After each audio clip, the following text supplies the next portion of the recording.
चाहे शुक्ल पक्ष की हो चाहे कृष्ण पक्ष की हो, अष्टमी और नवमी तिथि, ये दो तिथियां ऐसी हैं, मान लो तुम्हारा पैसा तुमने किसी को दिया 5 लाख 4 लाख 3 लाख 10 लाख 8 लाख 2 लाख 50,000 25,000 20,000 40,000 और वो पैसा नहीं दे रहा आपको, आप हार गए कह के कर, फोन लगा लगा कर, भैया दे दे रहे, परेशानी है, दे दे रहे भैया, हम तो परेशान हो गए, और हार गए, नहीं मिल रहा, बहुत परेशान।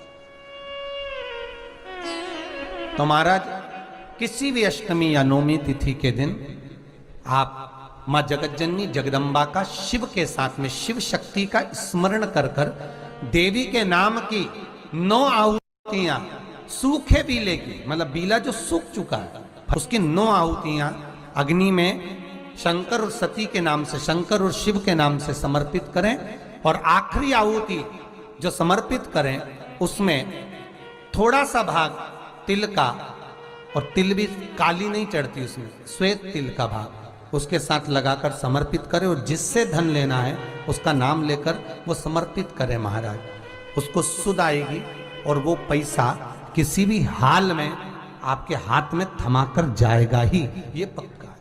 चल रहा हो किसी व्यक्ति से कोई काम करवाना है, वो काम नहीं कर रहा, कोई फाइल आगे नहीं बढ़ रही है, कोई कार्य अटक रहा है, तो एक जल के पात्र में जल भरकर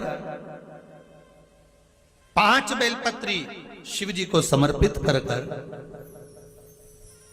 कुंदकेश्वर महादेव का नाम लेकर एक सफेद पुष्प बेलपत्री के ऊपर जो शिव जी को चढ़ाई है उस पर समर्पित कर कर जल जो लेकर गए हो, अपनी उस कामना को कर कर कि मेरा ये कार्य अटक रहा है, ये कार्य नहीं हो रहा, कुंदकेश्वर महादेव का नाम लेकर धीरे धीरे जल की धार चढ़ाइए। और एक बात हमेशा याद रखना, फिर निवेदन कर रहे हैं, अच्छे से समझ लेना, शंकर जी पर जब जल चढ़ता है, शिव जी का जब अभिषेक होता है, शंकर जी पर जब जल चढ़ाया जाता है, दूध चढ़ाओ, जल चढ़ाओ, कुछ भी चढ़ाओ, पर एक बात का स्मरण अपने जीवन में होना कि इतने ऊपर से मत चढ़ाना कि जल चढ़े और छींटे आपके ऊपर।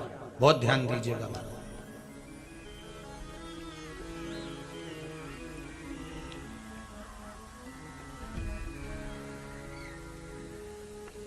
यहां तक वर्णन करा गया है कि शंकर जी का जल चढ़ा हुआ जहां से बहकर जाता है ना, उसको लांगा तक नहीं जाता। यहां लांगते हैं क्या? नहीं ना, परिक्रमा भी करेंगे तो वहीं से लौट कर वापिस इधर जाएंगे। शिव जी का जहां से जल बहकर जा रहा हो, चढ़ा हुआ जल जहां से बहकर जा रहा हो, उसको लांगा तक नहीं जाता। और कई लोग बड़े बड़े आनंद में शंकर जी पे इतनी ऊपर से जल चढ़ाएंगे तो वो छींटे पूरे अपने ऊपर आना चाहिए, शरीर पर आना चाहिए। नहीं नहीं, उसका दोष है महाराज, उसका दोष है।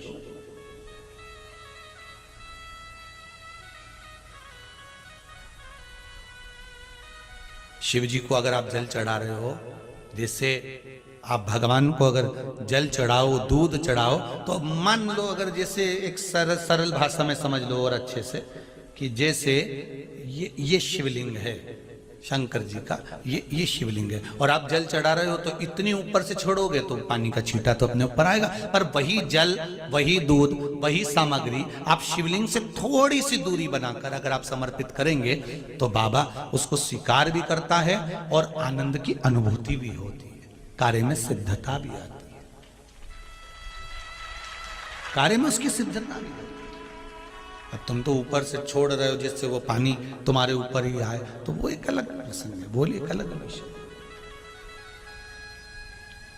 बहुत ध्यान देना महाराज, भगवान को कभी भी कोई भी सामग्री, जैसे भगवान के मंदिर में अगर फूल चढ़ाने जा रहे हो, भगवान के मंदिर में अगर पुष्प समर्पित करने जा रहे हो, तो फूल का मुख अपनी ओर नहीं होना चाहिए। फूल का मुख कहां पर होना चाहिए?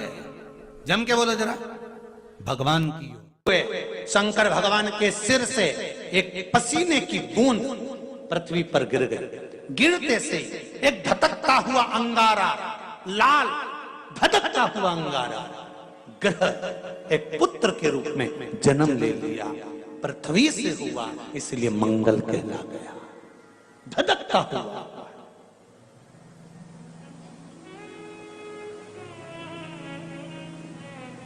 पर अंधकासुर अभी नहीं मरा है, अंधकासुर की मृत्यु अभी नहीं हुई है। हर हर महा। अंधकासुर की मृत्यु अभी नहीं हुई, धधकता हुए अंगारे के रूप में मंगल ग्रह प्रकट हो गए, जन्म ले लिए।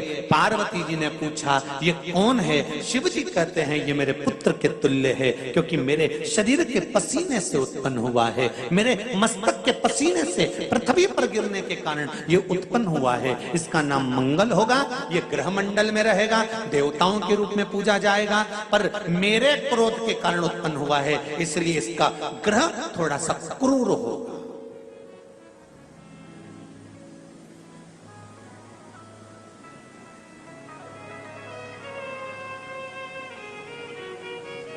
एक बात बहुत ध्यान से सुनिएगा, विवाह, शादी, संतान प्राप्ति,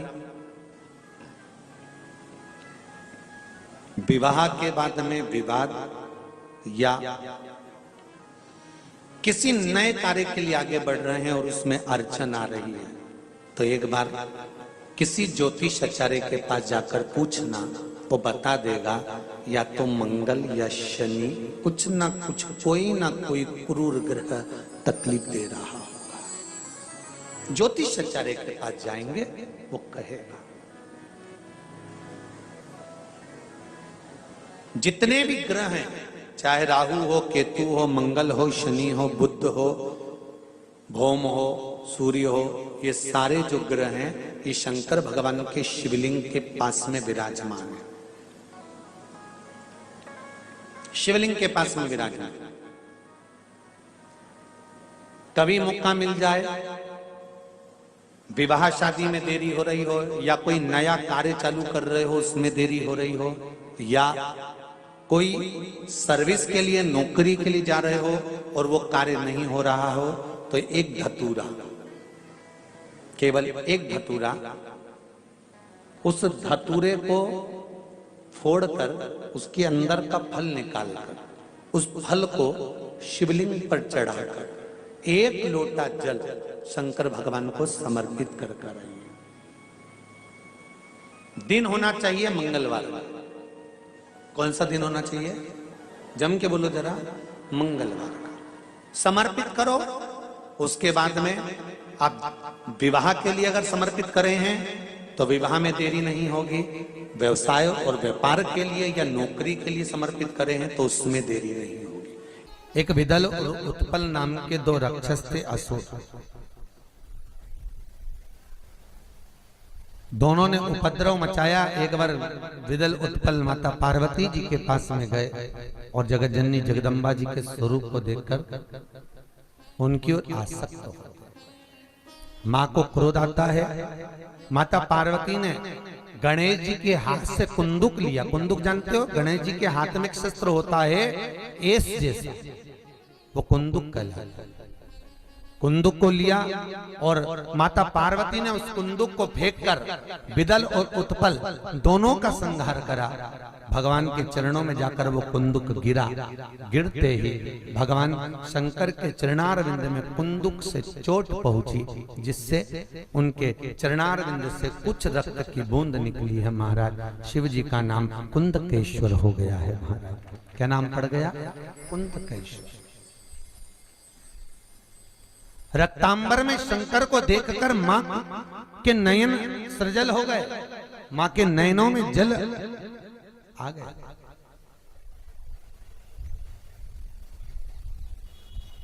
इसलिए माता पार्वती ने भगवान शंकर से वर मांगा, भोलेनाथ आज के बाद आपके शरीर पर रक्तांबर ना दे, रक्त ना दे। महाराज चंदन चढ़ेगा, अष्टगंध चढ़ेगा, हल्दी चढ़ेगा। अच्छा, कई लोग कहते हैं महाराज जी किसी किसी शास्त्र में हमने जैसे एक लाइन इसमें ही पढ़ लो, लिंगाष्टक इसमें शिव के शरीर पर मां कह रही है रक्तांबर ना दे।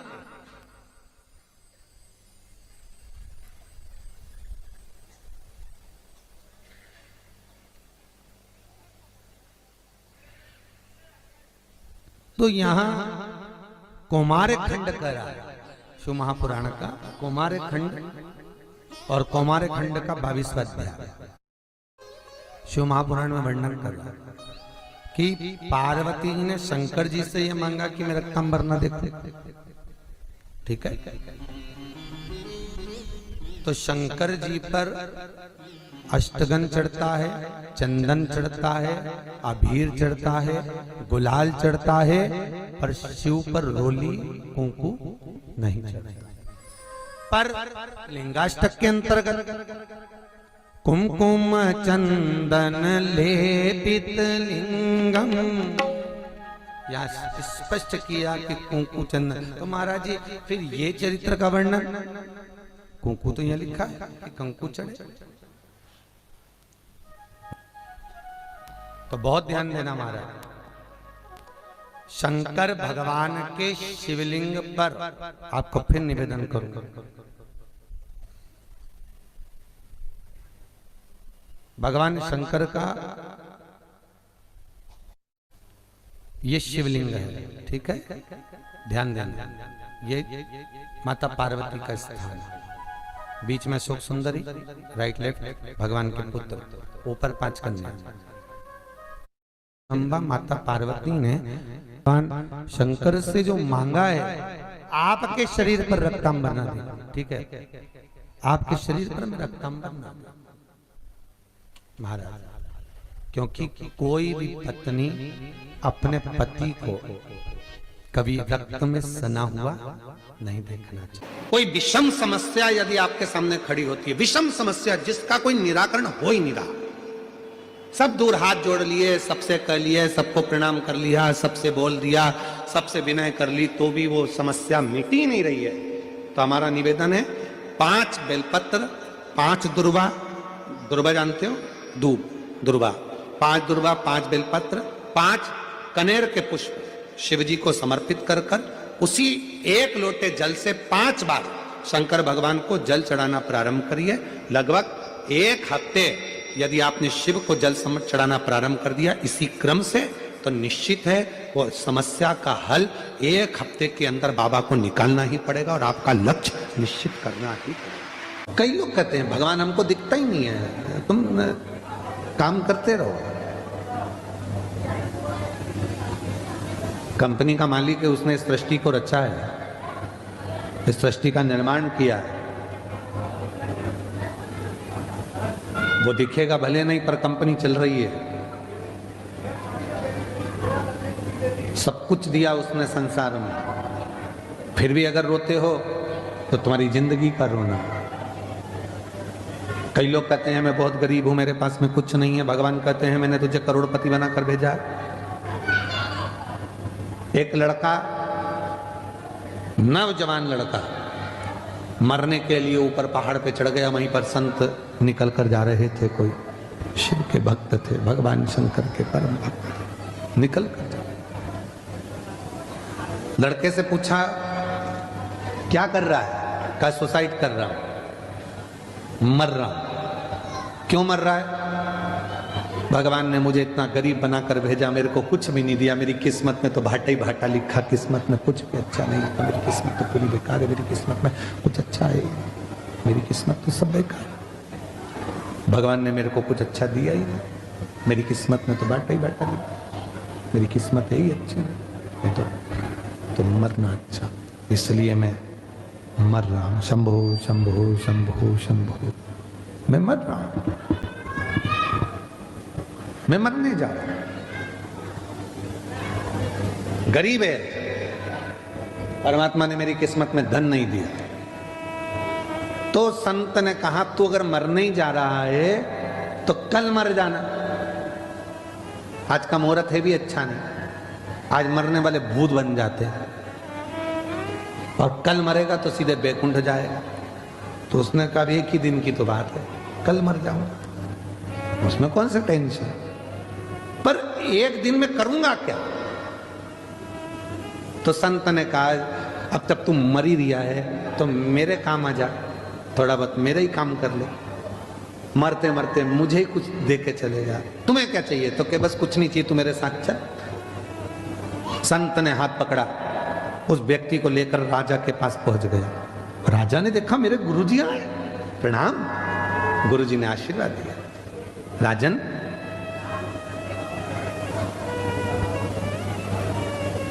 ये मरने से पहले मेरे ऊपर कृपा करना चाहता है और तू मुझ पे दया कर दे। मुझे भंडारा करना है। भंडारा करना है? हाँ, पर मैं किसी से पैसे मांग कर नहीं करूंगा। मैं इस व्यक्ति को लेके आया हूं, इसकी दोनों आंख खरीद ले। राजा कितने पैसे देगा बोलो? राजा ने कहा एक आंख का 1 लाख, 2 लाख रुपए दिए। ठीक है। इतने में बाजू में लड़का खड़ा था। मैं काय को बेचूं? मेरी आंख? संत ने कहा कल मरी तो रियायत दे जा। तेरा तो आपका क्या चाहे, मरने से पहले तो देना। तो महाराज अब मेरा मन है कि इसके दुकान भी खरीद लो। कितने दोगे? 50-50 हजार।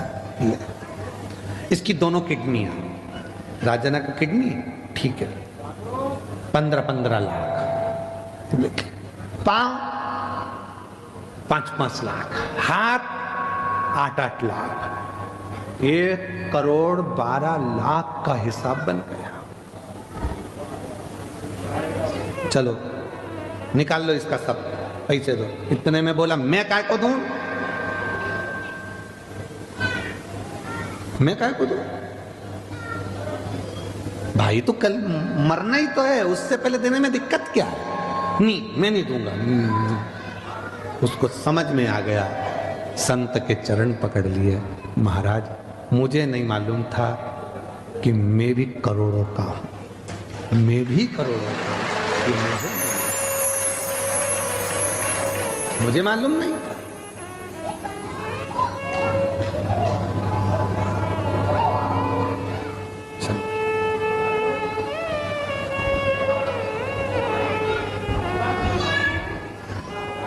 मुझे मालूम नहीं था कि मैं करोड़ों का हूं। आज मुझे मेरा ज्ञान हुआ, आज मुझे मालूम पड़ा कि मैं करोड़ों का हूं। हम अपने आप को कमजोर समझते हैं, हम अपने आप को खाली समझते हैं, हम अपनी कीमत नहीं समझ पाते। जिस दिन हमने अपनी कीमत को जान लिया, जिस दिन अपनी कीमत को समझकर, जिस दिन हमने हमारी कीमत को समझ लिया कि परमात्मा ने हमको जन्म दिया है, वो परमात्मा ने अगर हमें संसार सागर में भेजा है तो खाली नहीं भेजा है। उसने कुछ सोच समझ कर, कुछ विचार कर कर हमको इस संसार सागर में भेजा होगा। कहती है जिसके शरीर में काया का रोग हो जाता है, सोराइसिस जैसी बीमारी हो जाती है, खाल निकलने लगती है, चेहरे पर कालापन आ जाता है, आंखों के नीचे कालापन आ जाता है, या शरीर में काले काले धब्बे पूरे शरीर में कहीं पर भी पड़ जाएं, डॉक्टर का इलाज करवा, डॉक्टर को शिव मानो, जो दवाइयां दे वो खाओ, जांचें करने की बोले जांचें कराओ, पर साथ में एक काम और करो, शंकर भगवान को 5 बेलपत्र 5 दुर्वा समर्पित कर कर एक ही लोटे से 5 बार थोड़ा थोड़ा जल सुंदरेश्वर महादेव के नाम से चढ़ाओ। कौन से महादेव? सुंदरेश्वर महादेव। जो जल चढ़ाया है उस जल को कटोरी में झेल कर लेकर आओ।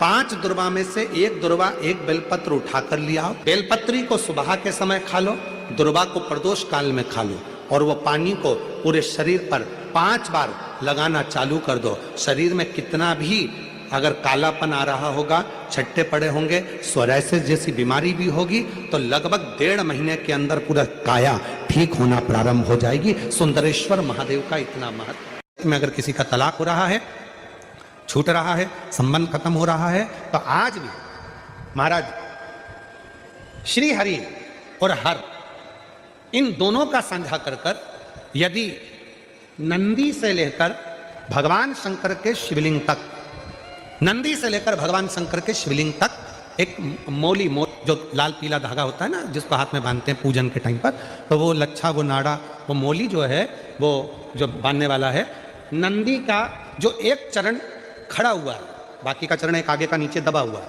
पीछे का चरण भी दबा है, पर एक नंदी का चरण ऊपर है। उस चरण से लेकर भगवान शंकर के शिवलिंग तक